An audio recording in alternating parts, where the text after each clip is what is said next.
Kishore Sir Daily Current Affairs classes. Today we will discuss November 3, 2025 current affairs. In this context, we will discuss first topic. మహిళల one day ప్రపంచ కప్లో దక్షిణాఫ్రికాపై మన భారత team ఘన విజయం సాధించడం జరిగింది.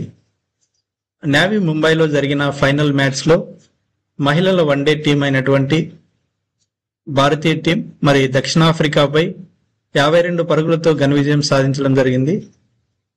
ఈ టోర్నీలో ప్లేయర్ ఆఫ్ ది టోర్నీగా దీప్తి శర్మ, అలాగే ప్లేయర్ ఆఫ్ ది మ్యాచ్ గా షఫాలి వర్మ మరి అవార్డ్స్ ను గెలుచుకోవడం జరిగింది. ఈ టోర్నీ మనకు 47 ఏళ్ల నిరీక్షణకు మరి తెరపడడం జరిగింది. ఈ టోర్నీ కోసము మరి చాలా సంవత్సరాలు వెయిట్ చేయడం జరిగింది. తొలిసారి ఈ టోర్నీ ప్రపంచ కప్ ను మహిళల జట్టు సాధించడం జరిగింది. అయితే ఇంతకు ముందు మరి వన్డే ప్రపంచ కప్ గెలిచిన భారత కెప్టెన్లుగా మనం చూసినట్లయితే కపిల్ దేవ్ 1983లో మరి వరల్డ్ కప్ సాధించారు. అలాగే ఎంఎస్ ధోని 2011లో, అలాగే ప్రజెంట్ ఇప్పుడు హర్మన్ ప్రీత్ కౌర్ 2025లో ప్రపంచ కప్ ను సాధించడం జరిగింది. అలాగే స్పోర్ట్స్ సంబంధించి చూస్తే మరి 2020లకు కేన్ విలియమ్సన్ వీడ్కోలు రిటైర్మెంట్ ప్రకటించడం జరిగింది. మనకి ఎగ్జామ్ పాయింట్ ఆఫ్ వ్యూలో కేన్ విలియమ్సన్ ఏ దేశ క్రీడాకారుడు అంటే న్యూజిలాండ్ అని గుర్తుపెట్టుకోవాలి. అలాగే మరి మహిళల వన్డే ప్రపంచ కప్ ఇండియా ఎవరిపైన విజయం సాధించడం జరిగింది అంటే దక్షిణాఫ్రికా పైన గుర్తుపెట్టుకోవాలి. ఈ మ్యాచ్ ఎక్కడ జరిగింది అంటే నావీ ముంబైలో పటేల్ స్టేడియంలో జరిగింది. సో ఈ విధంగా మనం ఎగ్జామ్ పాయింట్ ఆఫ్ వ్యూలో మరి బిట్స్ ని గుర్తు పెట్టుకోవాలి. నెక్స్ట్ టాపిక్, బలా బహుబలి CMS-03 ప్రయోగం విజయవంతం. నింగిలోకి దూసుకువెళ్లిన LVM-3 M5 rocket, C-25 cryogenic మరి స్టేజ్ రీజనరేషన్ పరీక్ష సఫలం. ఇస్రో చైర్మన్ నారాయణన్ వెల్లడి. ఇక్కడ మరి PSLV LVM-3 M5 అనే రాకెట్ ద్వారా CMS-03 అనే ఉపగ్రహాన్ని విజయవంతంగా ఇస్రో మరి సతీష్ ధావన్ స్పేస్ సెంటర్ నుంచి సక్సెస్ఫుల్ గా ప్రయోగించడం జరిగింది. ఇక్కడ LVM-3 means launch vehicle mark 3, M5 mission 5 అని, అలాగే CMS-03 మీన్స్ కమ్యూనికేషన్ శాటిలైట్ 03 అని. మరి ఈ ఉపగ్రహాన్ని తిరుపతి జిల్లా అయినటువంటి శ్రీహరికోట నుంచి విజయవంతంగా ఇస్రో మరి ప్రయోగించడం జరిగింది. ఇస్రో ప్రస్తుత చైర్మన్ ఎవరు అంటే నారాయణన్. ఇస్రో హెడ్ క్వార్టర్ బెంగళూరు కేంద్రంగా పనిచేస్తుంది. ఇవి బిట్స్, దీనికి సంబంధించిన బిట్స్. నెక్స్ట్, డూమ్స్డే క్షిపణితో రష్యా సరికొత్త అణు జలాంతర్గామి. డూమ్స్డే క్షిపణి అణుశక్తితో నడిచే పొసడైన్ అణు డ్రోన్ తో కూడిన కొత్త అణు జలాంతర్గామిని రష్యా ప్రారంభించింది. ఇటీవల మరి రష్యా సరికొత్త అణు జలాంతర్గామిని ప్రయోగించింది. దాని పేరు ఏం పేరు అని ఎగ్జామ్ లో అడగచ్చు. కాబట్టి దాని పేరు వచ్చి ఇక్కడ ఏమని చెప్పొచ్చు అంటే డూమ్స్డే క్షిపణి. మరి లేకపోతే డూమ్స్డే క్షిపణిని ఏ దేశం ఇటీవల ప్రయోగించింది అంటే రష్యా. కాబట్టి ఎగ్జామ్ లో మనకి ఏ విధంగా అయినా అడగడానికి అవకాశం ఉంది. మరి రష్యా అంటేనే మరి ప్రపంచంలో largest country in the world by area. మరి విస్తీర్ణ పరంగా చూసినట్లయితే ప్రపంచంలో అతి పెద్ద దేశం ఏదంటే రష్యా. రష్యా క్యాపిటల్ సిటీ మరి మాస్కో. మరి రష్యా అఫీషియల్ లాంగ్వేజ్ రష్యన్. మరి it is a permanent member of the UN security council. Russia currency rouble. మరి Russia parliament name federal assembly. So రష్యాకి సంబంధించిన బ్రీఫ్ రిపోర్ట్ మనం చూసినట్లయితే మరి ఇది ఎగ్జామ్ లో మనకి ఈ విధంగా కూడా ఎగ్జామ్ లో అడగడానికి అవకాశం ఉంటుంది. Next topic, PRCI AP director గా VSR నాయుడు. ప్రజా సంబంధాల రంగంలో సుదీర్ఘ అనుభవం ఉన్న VSR Naidu public relation council of India director గా నియమించడం జరిగింది. కాబట్టి ఇటీవల మరి పబ్లిక్ రిలేషన్ కౌన్సిల్ ఆఫ్ ఇండియాకు డైరెక్టర్ ఎవరు అంటే విఎస్ఆర్ నాయుడు అని గుర్తుపెట్టుకోండి. అలాగే నెక్స్ట్ టాపిక్, భారత్ కు సౌదీ అరేబియా దేశానికి చెందిన విమానాలు మరి 2026 నుంచి ప్రారంభం అవుతాయి. ఆ విమానాల పేరేం పేరంటే ఫ్లయోడిల్ అనే విమానాలు. సో మనకి ఎగ్జామ్ లో మరి ఫ్లయోడిల్ అనే విమానాలు ఏ దేశానికి చెందినవి అంటే సౌదీ అరేబియా అని గుర్తుపెట్టుకోవాలి. అలాగే నెక్స్ట్ టాపిక్, CMS-03 ఉపగ్రహంలో అనంత టెక్నాలజీస్ పాత్ర. CMS-03 means communication satellite 03. మరి ఈ ఉపగ్రహ డెవలప్మెంట్ లో అనంత టెక్నాలజీస్ పాత్ర అనేది ఉంది అని ఇక్కడ న్యూస్ రావడం జరిగింది. సో అనంత టెక్నాలజీస్ అనేది it is one of the startups institute. ఇది ఒక స్టార్టప్ సంస్థ. ఇది హైదరాబాద్ కేంద్రంగా పనిచేస్తుంది. మరి ఈ స్టార్టప్ అనంత టెక్నాలజీస్ అనే స్టార్టప్ సంస్థను స్థాపించిన వ్యక్తి సుబ్బారావు పావులూరి అనే అతను మరి అనంత టెక్నాలజీస్ ని ప్రారంభించడం జరిగింది. కాబట్టి అనంత టెక్నాలజీస్ ఏ కేంద్రంగా పనిచేస్తుందంటే హైదరాబాద్ అని గుర్తుపెట్టుకోవాలి. మరి అనంత టెక్నాలజీస్ ఫౌండర్ ఎవరు అంటే Subbarao Pavuluri. So Subbarao Pavuluri founder and CEO and chairman. కాబట్టి LVM-M5 వాహక నౌక ద్వారా CMS-03 ఉపగ్రహాన్ని విజయవంతంగా ప్రవేశపెట్టడం ద్వారా భారత అంతరిక్ష పరిశోధన సంస్థ ఇస్రో మరో ఘనత సాధించిందని అనంత టెక్నాలజీ చైర్మన్ సుబ్బారావు పావులూరి తెలిపారు. ఈ సమాచార ఉపగ్రహంలో తమ సంస్థ భాగస్వామి అయినందుకు గర్వంగా ఉందని తెలియజేయడం జరిగింది. కాబట్టి అనంత టెక్నాలజీస్ అనే ఈ సంస్థ హైదరాబాద్ లో ఉంది. దీని founder Subbarao Pavuluri and founder CEO chairman Ananta Technology was honored with prestigious Aryabhatta Award by Astronomical Society of India. అంటే ఇతనుకు మరి ఆర్యభట్ట అనే అవార్డును కూడా 2024 లో మరి ఆస్ట్రోనామికల్ సొసైటీ ఆఫ్ ఇండియా వాళ్ళు ప్రజెంట్ చేయడం జరిగింది. ఎందుకోసం అంటే for his outstanding contributions to the astronomics in India. ఇది దీనికి సంబంధించి. నెక్స్ట్ వన్, పేదరికాన్ని జయించిన దైవభూమి. సో ఇక్కడ దైవభూమి అంటే మనం కేరళ అని గుర్తుపెట్టుకోవాలి. సో కేరళ రాష్ట్రానికి చెందిన దైవభూమి అనే పేరుంది. కేరళ రాష్ట్రానికి కేరళీయులు తమ రాష్ట్రాన్ని దేవుడి సొంతిల్లు, గాడ్స్ ఓన్ కంట్రీ అని సగర్వంగా చెప్పుకుంటారు. ఇప్పుడు వాళ్ళు సగర్వంగా చెప్పుకునే మరో ఘనత కూడా వారి సొంతమైంది. నవంబర్ 1 నుంచి తీవ్ర పేదరిక రహిత రాష్ట్రంగా ప్రకటించుకొని కేరళ చరిత్ర సృష్టించింది.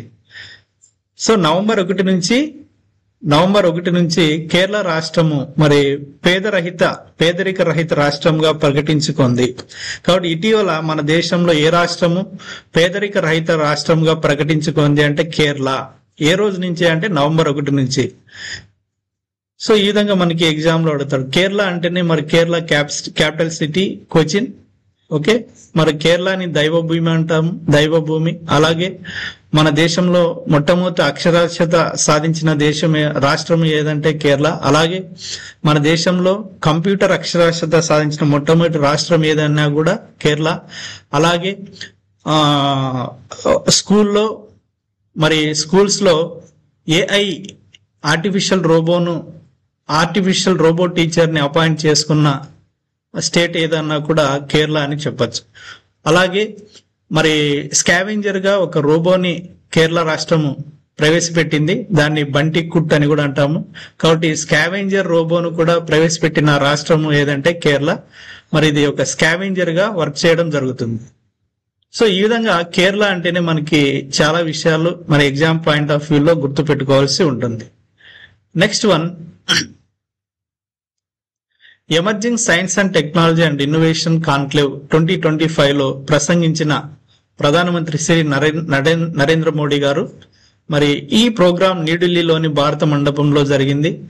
Emerging science technology and innovation conclave ను ఉద్దేశించి మరి మన ప్రధానమంత్రి అయినటువంటి శ్రీ నరేంద్ర మోడీ గారు మరి మాట్లాడుతూ భారతదేశం విదేశాల నుండి వచ్చిన శాస్త్రవేత్తలు, ఆవిష్కర్తలు, విద్యావేత్తలు మరి ఇతర విశిష్ట అతిథులను స్వాగతించడం జరిగింది.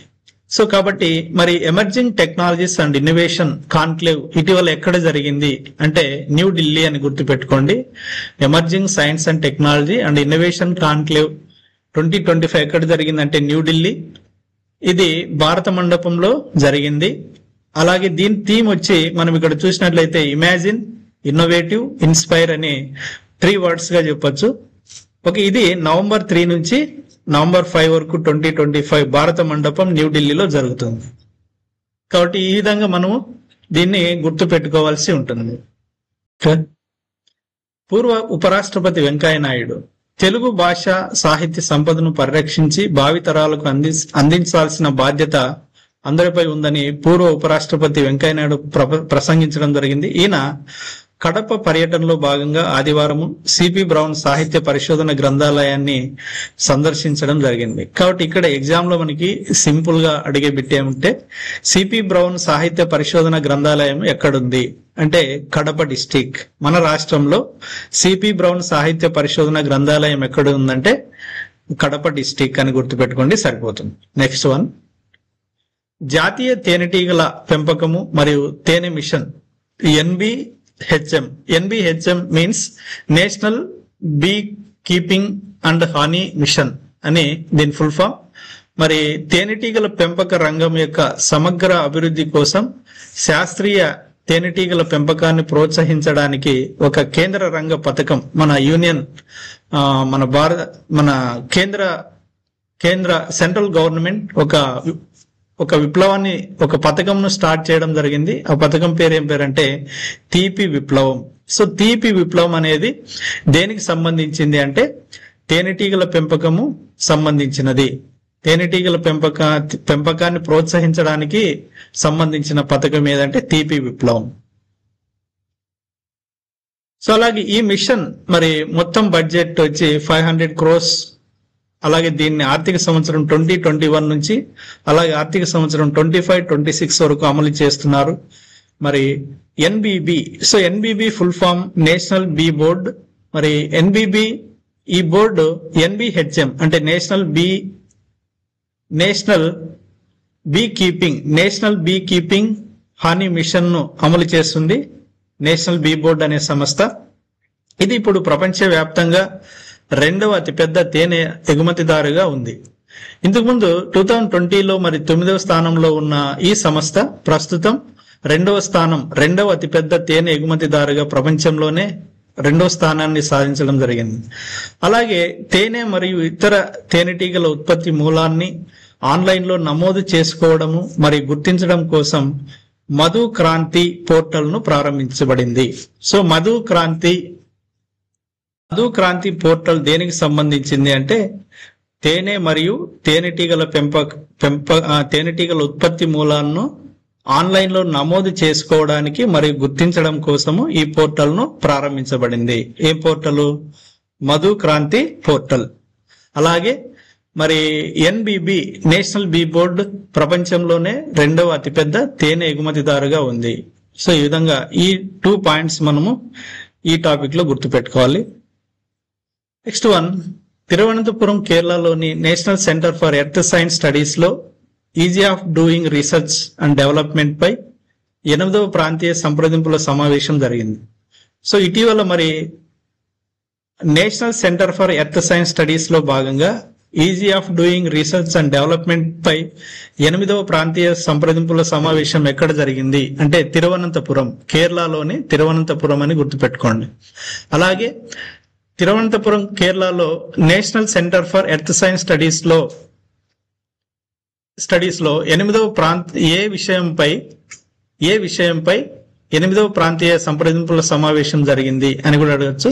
సో ఇక్కడ ఏ టాపిక్ పై అంటే easy of doing research and development అని గుర్తుపెట్టుకోండి. అలాగే దీని కంటిన్యూషన్ పరిశోధన అభివృద్ధిని సులభతరం చేయడము అనే అంశంపై 8వ ప్రాంతీయ సంప్రదింపుల సమావేశాన్ని నీతి ఆయోగ్ 2025 అక్టోబర్ 30 నుంచి 31 తేదీల్లో తిరువనంతపురంలోని national centre for earth science studies లో నిర్వహించింది. మరి ఈ కార్యక్రమాన్ని ఎవరు నిర్వహిస్తున్నారంటే నీతి ఆయోగ్. సో నీతి ఆయోగ్ అనేది భారత ప్రభుత్వ ప్రజా విధాన థింక్ ట్యాంక్. ఇది 2015లో ప్రణాళిక సంఘం స్థానంలో స్థాపించబడింది. మరి ప్రస్తుత నీతి ఆయోగ్ చైర్మన్ ఎవరు అంటే, అప్పుడు ఎవరైతే ప్రధానమంత్రి ఉంటారో వాళ్ళు నీతి ఆయోగ్ చైర్మన్ గా ఉంటారు. సో ప్రస్తుతం అయితే నీతి ఆయోగ్ చైర్మన్ ప్రధానమంత్రిగా ఉన్నటువంటి నరేంద్ర మోడీ గారు. అలాగే ప్రస్తుత వైస్ చైర్పర్సన్, నీతి ఆయోగ్ కి ప్రస్తుత వైస్ చైర్పర్సన్ ఎవరంటే సుమన్ కే బెర్రీ. అలాగే నీతి ఆయోగ్ కి ప్రస్తుత సిఇఓ అంటే చీఫ్ ఎగ్జిక్యూటివ్ ఆఫీసర్ ఎవరంటే బివిఆర్ సుబ్రహ్మణ్యం. సో ఇవి ఇంపార్టెంట్ బిట్స్, ఎగ్జామ్ లో మనకి అడగడానికి అవకాశం ఉంది. కాబట్టి నీతి ఆయోగ్ చైర్మన్ ప్రధానమంత్రిగా ఉన్న వ్యక్తి నరేంద్ర మోడీ గారు. అలాగే నీతి ఆయోగ్ ప్రస్తుత వైస్ చైర్పర్సన్ సుమన్ కే బెర్రీ. అలాగే నీతి ఆయోగ్ కు సిఇఓ చీఫ్ ఎగ్జిక్యూటివ్ ఆఫీసర్ ప్రస్తుతం ఎవరు అంటే బివిఆర్ సుబ్రహ్మణ్యం అని గుర్తుపెట్టుకోండి. ఇవి వెరీ వెరీ ఇంపార్టెంట్, ఎగ్జామ్ లో మనకి అడగడానికి అవకాశం ఉంది. సో ఓకే, ఈరోజు మరి నవంబర్ 3లో ఉన్న అంశాలను మనం డిస్కస్ చేసుకుందాం. So thank you very much.